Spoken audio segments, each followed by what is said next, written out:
Najib's attempts to force him to sit down and negotiate with the Tigers. I think we can deal with them, but we need the sympathy of the world, we need the support of India, because they have training camps in India, they are being trained in India, and they are operating from India, they move about freely in India, and I don't think they should be allowed to do that, to use violence against a friendly state.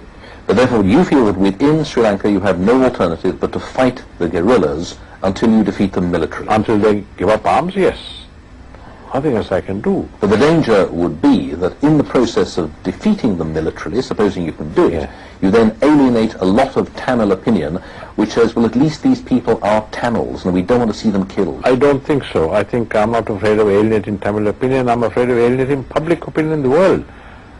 Your country and other countries, including large section in India, have a wrong impression of what is happening there. This is an ethnic conflict. It's not an ethnic conflict. It's a conflict of some people who want to capture the whole of Sri Lanka, not a portion, the whole of Sri Lanka, and make it a Marxist state.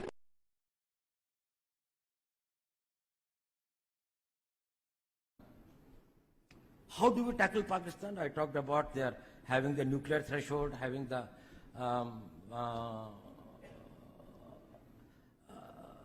strategic weapon systems, missiles, strategic partnership with China. India is having a long border with China and Pakistan. How do we tackle with it? You know, we engage an enemy in three modes. One is a defensive mode. That is, you see all the chowkidars and chaprasis outside.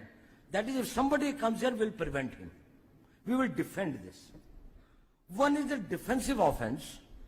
That is to defend ourselves. We will go to the place from where the offense is coming. And third is the offensive mode, where you go outright.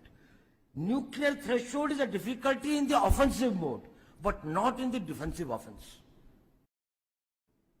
Now, when we come into the defensive offense, then we start working on the vulnerabilities of Pakistan. It can be economic, it can be internal security, it can be political, it can be their isolation internationally, it can be their this thing like that, of exposing their terrorist activities, or it can be anything. It can be defeating their policies in Afghanistan, making it difficult for them to manage internal political balance or internal security. I'm not going into those details. If you are in the defensive offense, we will see where the balance of equilibrium is. Pakistan's vulnerability is many, many times higher than of India. Once they know that India has shifted its gear from the defensive mode to defensive offense, they will find that it is unaffordable for them. You can do one Mumbai, you may lose Balochistan.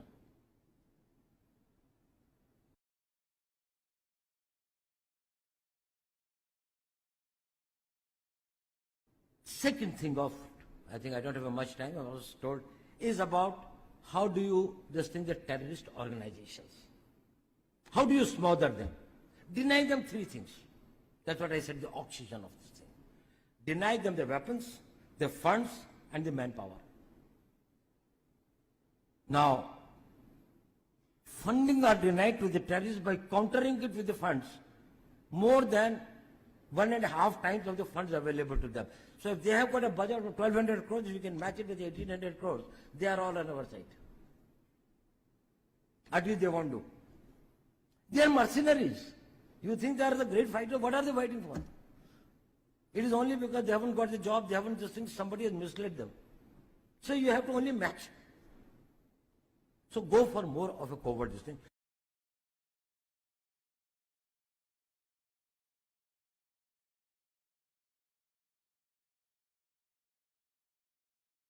So there's some history of where Afghanistan and Pakistan had similar interests, but mainly they have not had similar interests. India is the other piece of this. India, for some time, has always used Afghanistan as a second front, and India has, for over the years, financed problems for Pakistan on that side of the border, and you can carry that into many dimensions. But the point being, and I'll end with this, the point being the tense, fragmented relationship between Pakistan and Afghanistan has been there for many, many years.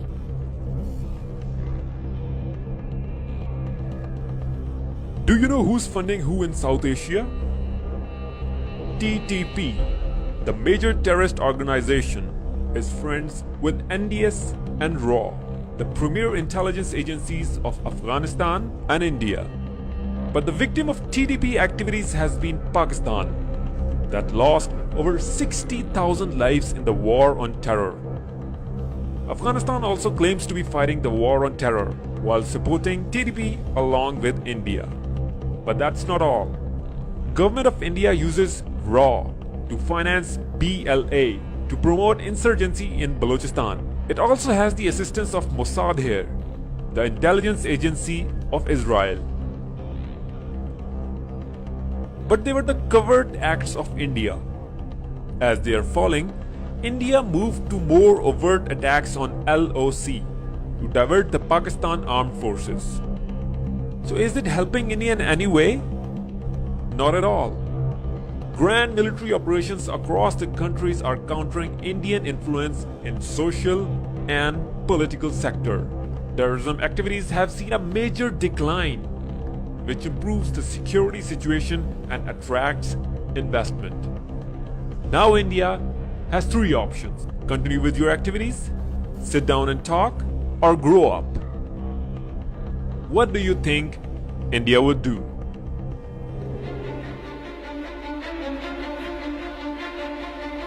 ISIS has claimed responsibility for the cold-blooded Paris carnage, which the French president has declared an act of war. On another corner of the globe, however, it appears that Indian intelligence and Ministry of Home Affairs had a knowledge of the attack. While India did not share this information with any government, she made all extraordinary arrangements for her internal security.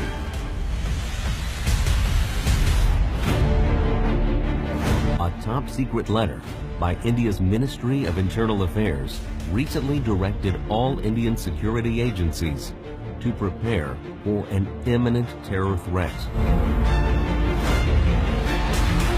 Investigations indicate that Indian National Security Advisor Ajit Kumar Dovan carried out a series of secret visits to Iraq and Syria in 2014. It was only after these trips that the premeditated news of TTP elements leaving for Syria started appearing in international and Indian media. There is also a possibility of Indian NSA being personally involved in motivating ISIS for this act with the connivance of a Middle East neighboring country. The country has been annoyed with France for holding a soft corner for Palestinians and recognizing their state. Investigations also indicate that the Paris carnage also appears to be motivated and inspired by a Bollywood-funded movie, From Paris with Love. It was this movie that for the first time showcased Paris a very vulnerable spot for executing a mega terror attack. Time is now right to ask if Hollywood is overshadowed by the Bollywood run by the Indian establishment.